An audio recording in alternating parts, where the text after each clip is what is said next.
किराणी जा परत.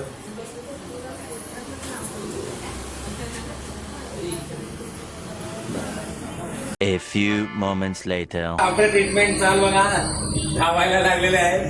वय वर्ष 70 आहे. मुंबईवरून आलेले आहेत. चला या परत एकदा. गाडी एकदम मुंबईची गाडी सुसाट झालेली आहे. चला बघू.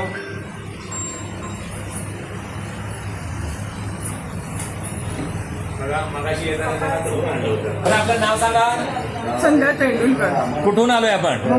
मुंबईवरून आलेले आहेत. आणि आपल्याला हा मानेचा, कमरेचा, पायाचा वगैरे त्रास गेले किती वर्षापासून होता? 10-12 वर्ष. 10-12 वर्षापासून. आणि नीट आपल्याला बसता येत नव्हता, उठता येत नव्हतं, चालता येत नव्हतं, पायरी चढता येत नव्हती. मध्ये आपण बघितलेलं आहे. आणि आता व्यवस्थित एकटे पायरी चढताय, उतरताय. आणि या पायऱ्या उंच पण आहेत आपल्या. कसं वाटतंय आपल्याला आता? छान वाटतंय, चांगलं वाटतं. छान वाटतंय आणि खुश आहात आपण. हा व्हिडिओ आपण शेअर करू शकतो. असा सगळ्यांनी थांब द्या बघू.